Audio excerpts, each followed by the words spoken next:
everyone, welcome to today's panel, Is Maas a Must? I'm CALLYSTA from Eden Strategy Institute, where I am the Smart Cities Mobility Lead. And I'm so excited to be here with my two guests today to share a little bit more about this topic of mobility as a service and to think more broadly about the role of mobility and integrated mobility systems in the cities of our future. So in conceptualizing this panel, we were really thinking about how city leaders nowadays, one of the biggest challenges that they have to face is that of planning sustainable, safe, affordable mobility systems that really cater to the needs of a really diverse population base. And oftentimes one of the solutions that we've heard very commonly is this idea of mobility as a service, or the use of a digital platform to integrate these different modes and ensure that different citizens can access this more seamlessly. But I think as we've been exploring the same topic in different parts of the globe and seeing how it's been very, very successful in Europe, we've also been having this question about whether or not it's a similar model that could also work in the Asian context, and specifically in Southeast Asia, where we have very distinctly different modalities, from the tuk-tuk to the ojek or the motorcycle. We have buses, we have roads that aren't so seamlessly integrated. We have a very different digitalization space. Not everyone is on and connected to an amazing sensory network like we see here in Singapore. So just a very, very vastly different context that we're working in. And we'd love to explore that topic further by having a bit of a conversation about, does Maas really work in this Southeast Asian context? Are there different ways that this particular part of the world should be thinking about geography and mobility? So we're to accomplish that, we've invited two amazing and phenomenal folks that we have here from this transportation world, who will each be able to share and enlighten us a little bit more about this perspective on Maas and whether or not it is a must, especially for these cities here in Southeast Asia. So we have VIKRAMA DHIMAN here from Gojek, as well as Nate. And I'd love for each of you to maybe say one or two lines about yourself and the work that you do at your respective organizations. So maybe we can start off with VIKRAMA. I'd love to hear from you. Thank you for being here today. Thank you for having me. I 16 years of experience building internet products for customers in the US, Europe, India, and now very, very excited about working in Southeast Asia with Gojek. I've been with Gojek for close to 4 years now, and have started off by launching Singapore and now work across Vietnam, Singapore, and Indonesia.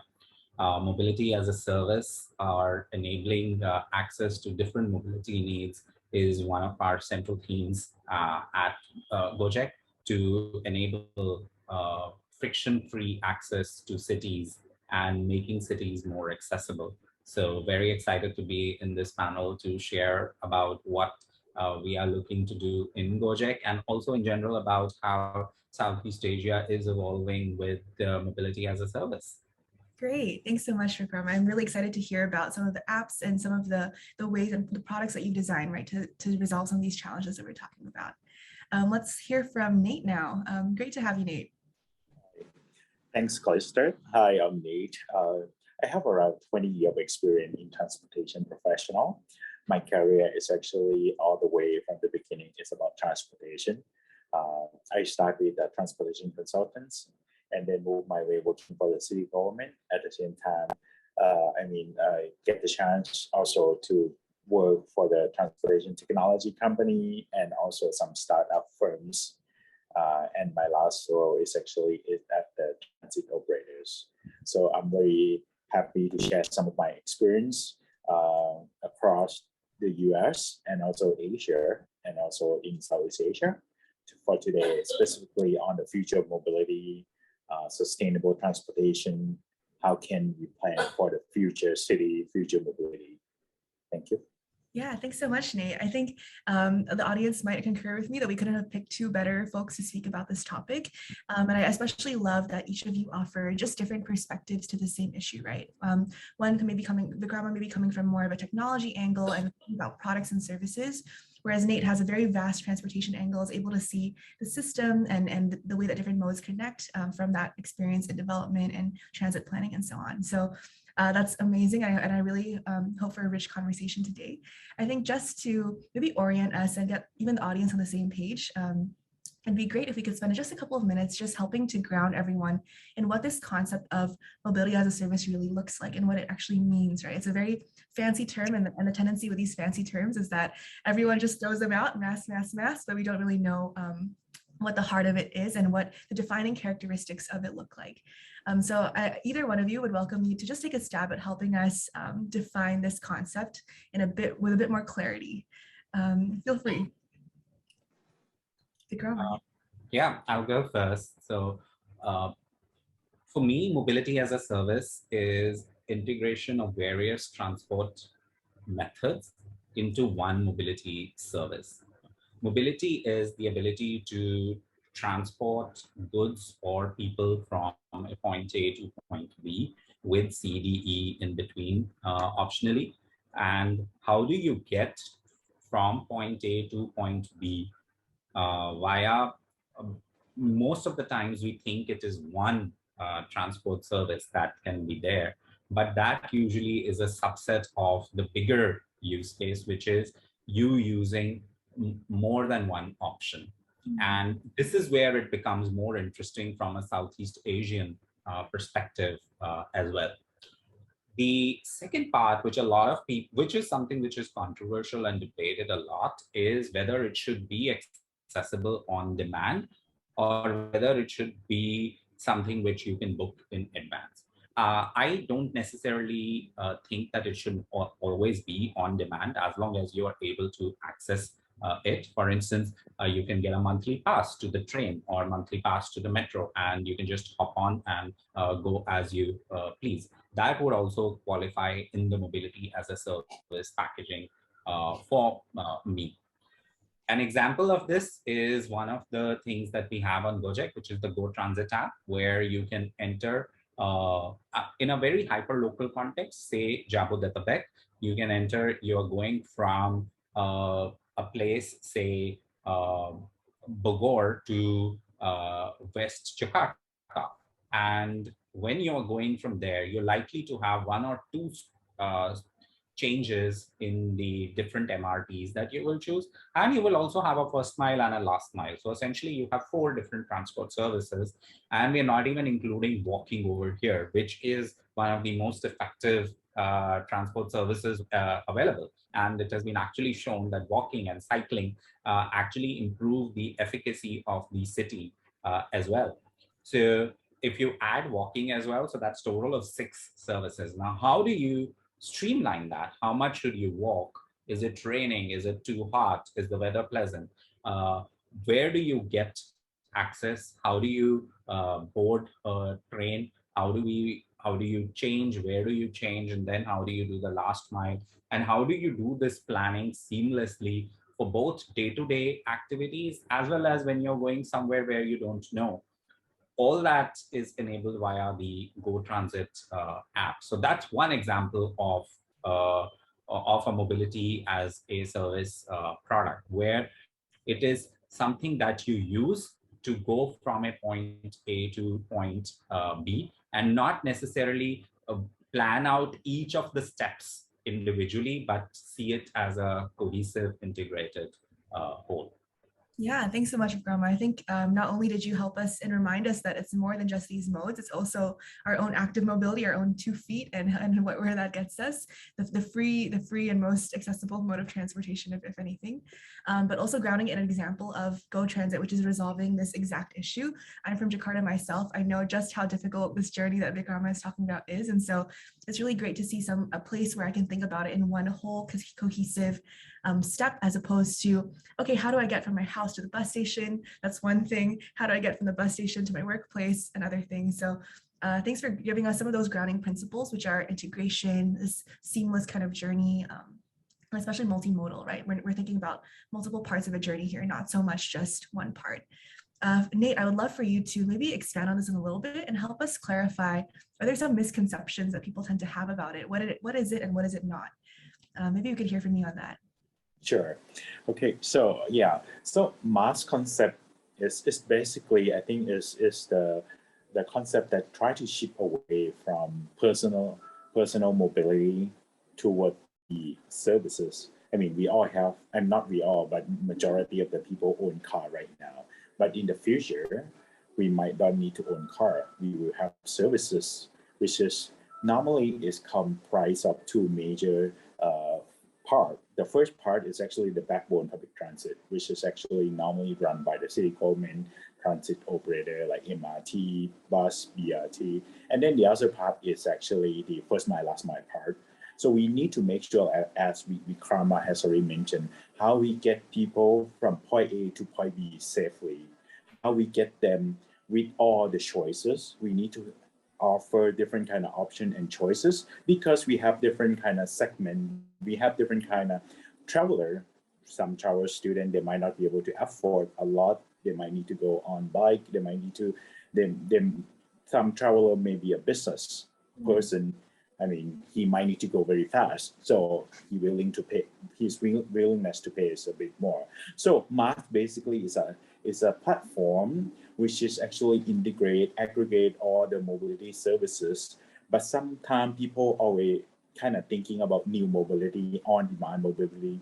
But I think one of the important things that we should not be forget is actually integrate with the backbone public transit. And then how can we connect it to the final destination?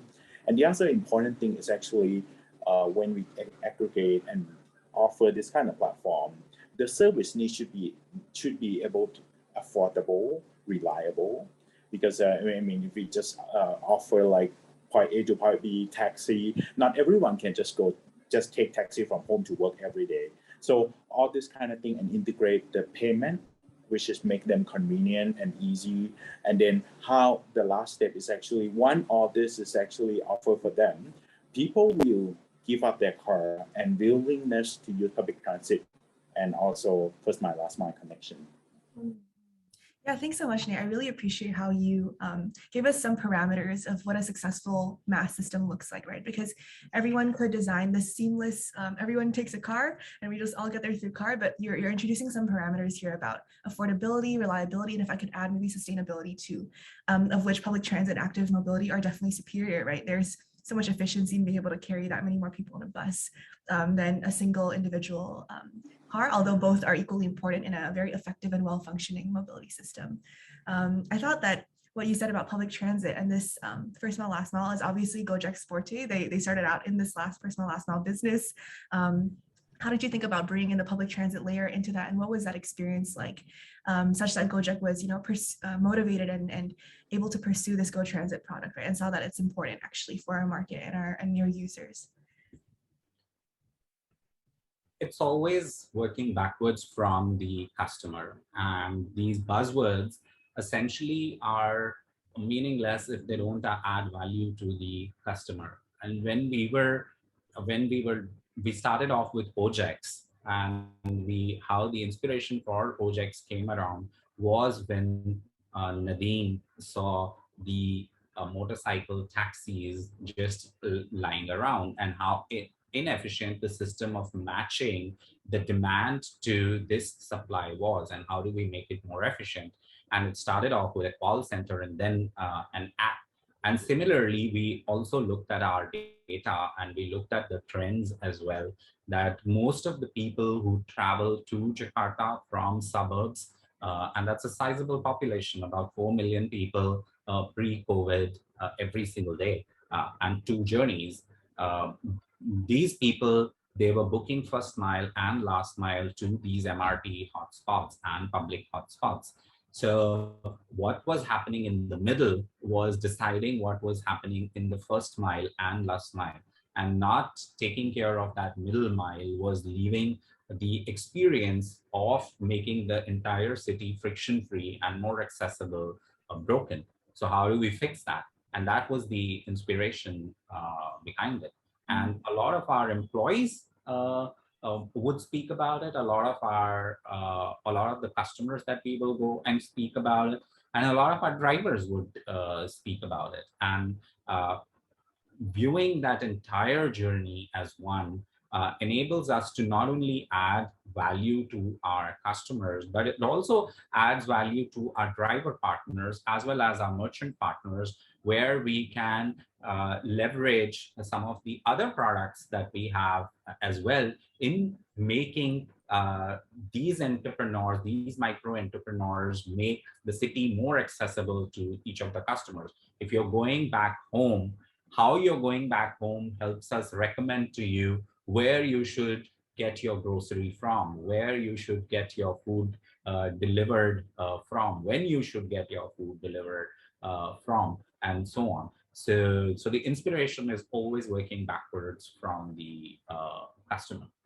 Great, great. Yeah, I love that holistic perspective and what you said about middle mile. I think we always talk about first mile, last mile, but actually the middle mile is where a lot of things go haywire, get lost. There's a lot of friction in that segment.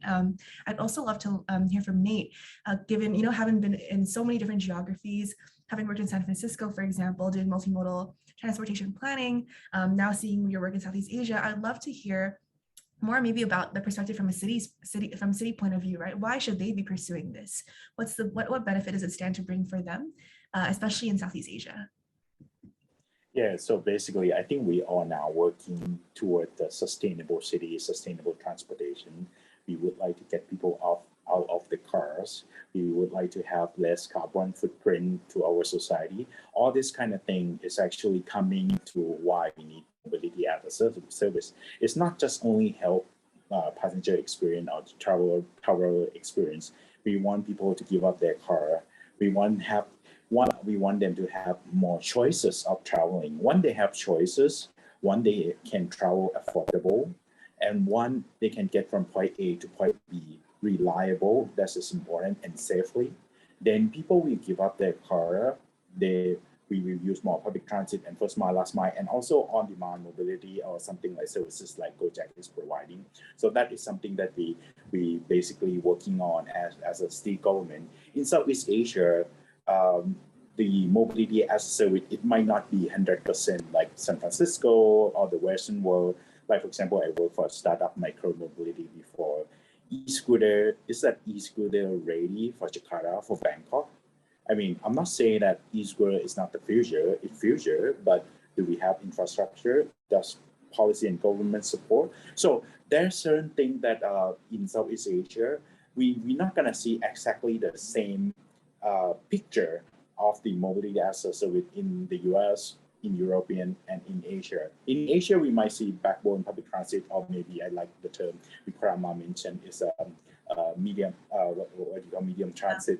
Yeah, which is, I think in transportation, we refer it to backbone and all those kind of things and connect to the first mile, last mile. So I think those are the things that we need to look to adapt into. How can we adapt to our first mile, last mile?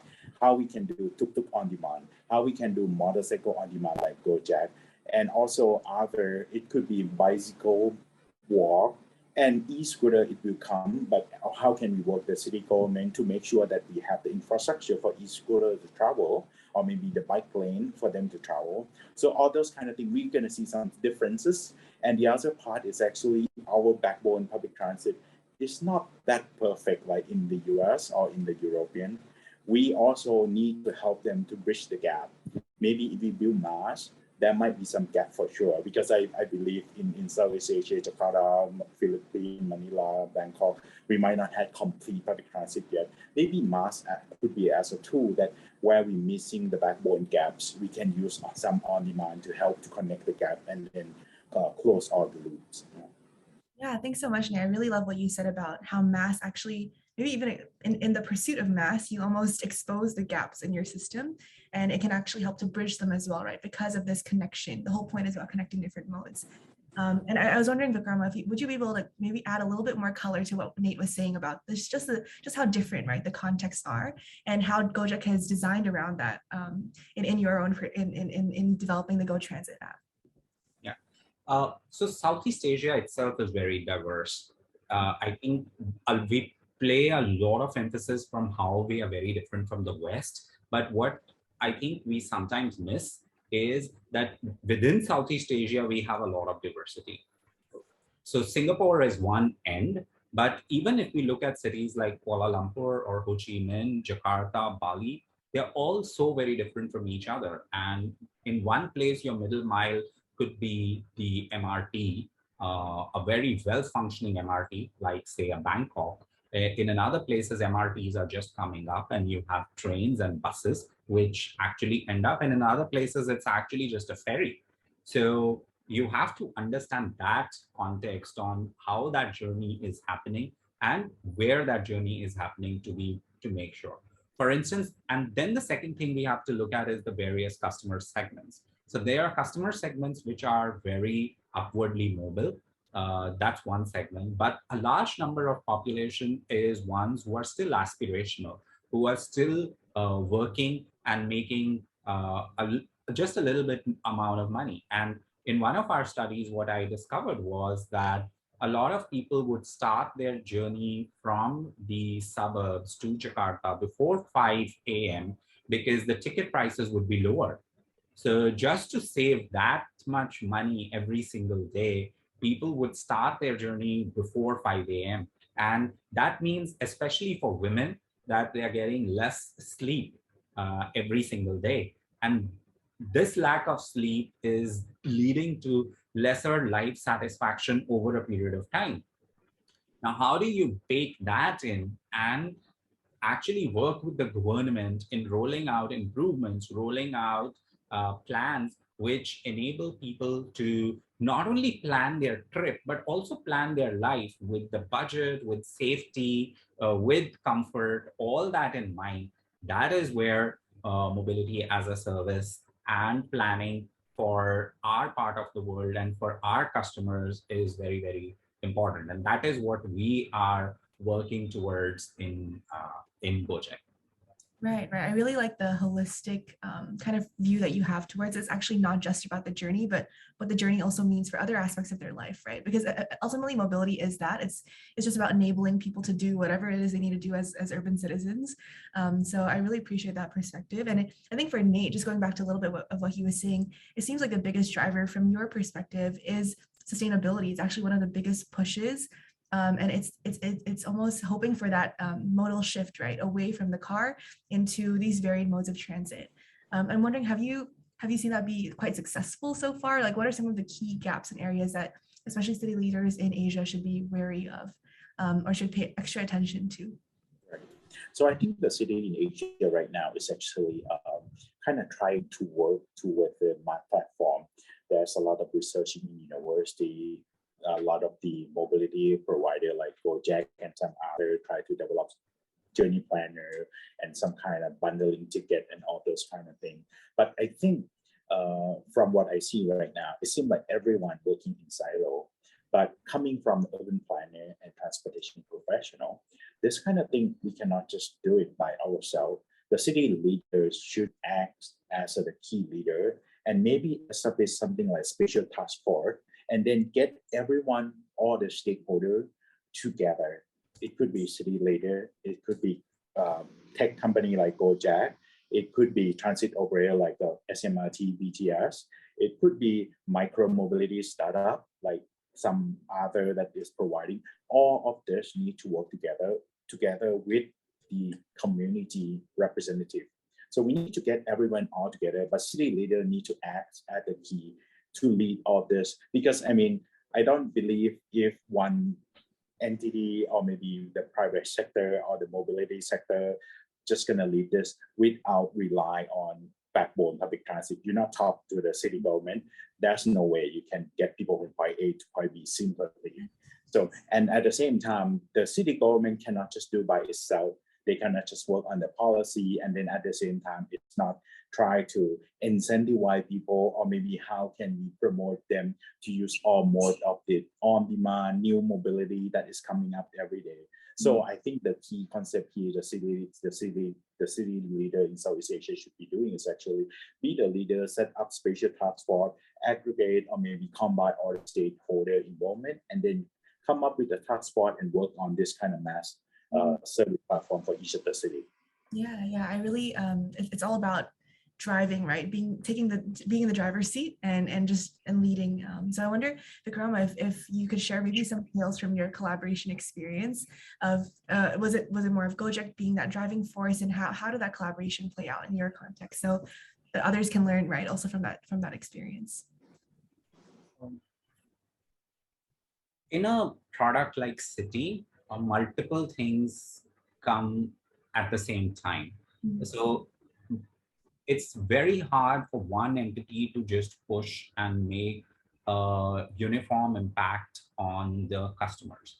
So when we were working on the Gojek app, we have had great support from all the bodies, whether it has been the government, whether it has been the drivers, whether it has been the merchants. And the same thing we are seeing in when we are building Go Transit as well. Over the last 1 year, despite COVID, Jakarta has specifically made a lot of strides in making access to public transportation a lot more equitable. There is MRT, which has started over the last few years. Transjakarta is constantly revamping. There are also plans about Angkots as well. And some of the smaller cities are also undertaking their specific plans around MRTs as well. So the governments are definitely really, really aware, but we also need to understand that governments work in a very, very complex domain. So from outside, it looks like it's very slow, but there is a method to which this works. And what I encourage our teams and teams which work on this to take is a longer term view of the situation and a longer term horizon in which you are looking at making an impact and aim higher in the impact that you are doing. And that's what we've done at Gojek, not just in Indonesia, but even in Singapore, even in Vietnam. With COVID, we have seen some of the challenges come up, like hygiene, like safety, on driver income, on vaccinations. We've actually partnered with governments throughout to make these initiatives happen, and also ensuring that emergency workers continue to be mobile. And if the middle mile vanishes because the government is restricting access to the middle mile during COVID, then how do you get emergency workers to their places? So all these challenges, you work with the government, you work with the authorities, and make it happen. There is no other way. And it just comes down to DNA and your expectations. If you want to work alone, and if you want to be slightly rogue, like some of the other mobility companies have done, I think that's not a very winning approach. You have to take a community approach to make it happen. Yeah, so it seems like we're all in agreement here about the importance of collaboration. And I hope those listening are just encouraged by the example that's been set already by Gojek amongst many other different kinds of providers who are just creating almost the platform to make this happen, right? I think this brings me a little bit to maybe the heart of the main question that this panel asks, which is truly, is Maas a Must? Given, we've heard a lot we've heard a lot so far about whether the benefits that it brings, the case for pursuing this. And I think what one risk could emerge is, people feel like, oh, if this is absolutely everything that we must commit to. But what are, if I would invite each of you to share, maybe what are the considerations that we should have, right, as to whether or not we're ready to pursue this, and maybe are there alternatives that we can pursue? I can invite maybe Nate to share a little bit about this first and give his perspective here. Yeah, sure. Okay, so I think the question is Maas a Must? I think it's a must for the future, at least in the perspective of the Southeast Asia. I mean, right now, first of all, we need to make sure that we can provide multimodal transportation services. All those kind of services need to be ready first. I mean, if we don't have the key train network, urban train network, bus network complete, Maas can come and maybe bridge the gap, but it might not be exactly like Maas in European, Maas in Asia, or in some other part. So Maas in Southeast Asia, it could be adapted version. It could be something that maybe if they cannot work, I'm not sure how hard for each of these city try to work between the mobility company and the city company. Maybe the mobility company go a lot further along. So I think that's okay too. But if the mobility go further along, maybe they can build Maas, but at the same time, they can help to bridge the gap of the backbone public transit. But I'm pretty sure, one, we have complete transportation network, we have backbone service, we have first mile, last mile, we have all the options we need. Then, of course, Maas is definitely a must. And then we can get people off the car. We can offer the affordable transportation, reliable, safe, and sustained. Yeah. I like that you balance both, that it is a must, it is a vision as part of this mobility vision for the future, but there is a lot of nuance and almost like a stepwise journey, right? That cities must take. You can't just suddenly jump to this ideal that we see. I wonder, Vikrama, if you have a couple of words to add about this as well. No, I think I'll plus one that it's very important to think of cities as a product, and a lot of governments are waking up to that. Who are you targeting? Who are you trying to make life better for? That becomes very, very important. And governments are now taking a very proactive approach in identifying segments, roads, customer segments that they are going after first, and then the others who will come after that, and then after that, and then after that. So I think that is something which we are seeing increasingly, and I think that's the right approach. Yeah, so I'm very encouraged actually by where we are at the moment. And as we bring this to a close, I'd love to invite each of you to maybe share one or two words about, if you were to tell a city leader who's listening online something about what they should be doing with regard to their mobility strategy, what is that one-liner that you would say to them? Nate, you wanna give this a shot? Yeah, so I think I might already say that, but I'm just gonna wanna echo is again, it's basically collaboration, because we learn from transportation planning in school. I mean, in order for people to use public transit, we need to have more choices. More choices, it means you need to work among party and entity or organization. So collaboration is a key. And then when you collaborate, you need to come up with what is going to be appropriate price for each of the operators. So I think then you need to all work together, provide option, and don't forget about the traveler. Traveler have all the segment as well. Some segment might prefer certain type of services. Some segment might prefer different type of services. So inclusivity is very important. So I think personalize, inclusive, and collaborate. But I get the city need to act as a leader. But I mean, there will be a time that maybe the city might maybe go behind some of the mobility company. Mobility company can act as a leader as well, and maybe try to convince the city leader to actually follow along the plan. But I hope that mobility company can think of the holistic view of how multimodal transportation is going to happen in each of the city. Yeah, thanks so much, Nate. Vikrama, let's hear from you.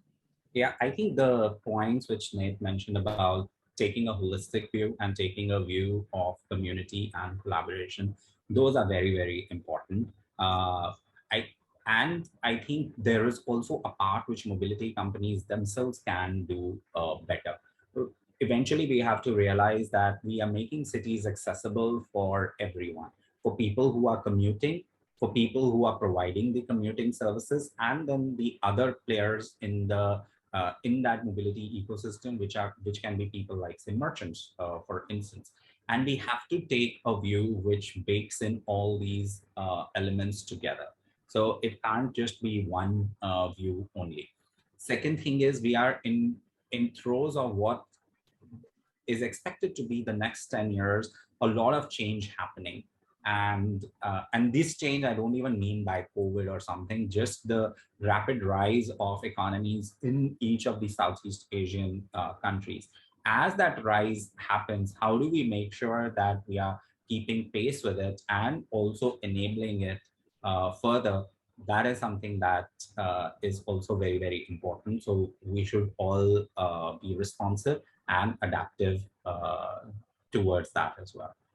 Yeah, I think there's so much change that's already happened that we've seen in the past 10 years, and there's even more to come, right? Especially as we think about climate change, as we think about the rising economies and what that means for the citizens living and what their needs will be, and therefore the mobility implications of all of that. So I think definitely having that future view is really important. And I just want to thank you both for just helping us to cover so much ground today, both in starting out by laying out what exactly mobility as a service looks like, moving into maybe some misconceptions and what the flavor of it in Southeast Asia, which is very much a very different mix of modes.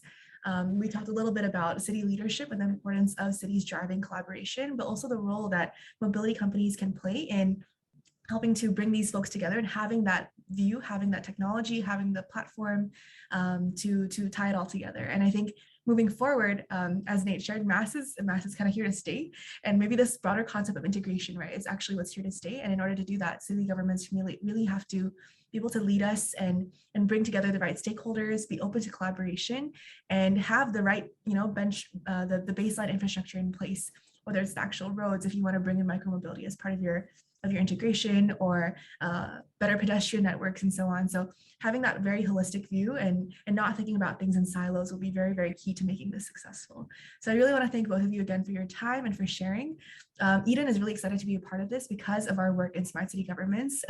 We release the top 50 smart city government rankings every 2 years. So we just released the one for 2020 and 2021, and that's why we've taken an interest in this, because we realize that mobility is one of those core parts of a city being more accessible, more sustainable, and more people-centric. So we're really excited to be able to, hear from both VIKRAMA and Nate today, and to share our own work that we've been building up through interviews with 35 mobility professionals all around the world. So you can look forward to Eden's report later this month on the future of mobility and just the way forward as city governments, tackle some of these long-standing challenges in the transportation system and move towards a more integrated and holistic mobility system in the future. So with that, I'd love to bring this panel to a close. Thank you again for all of your time and insights. I hope that you can all check out both Gojek and Nate's own work in this sector. And we look forward to more sharing about urban design, about mobility, about cities in the next few days of World City. Thank you so much, everyone.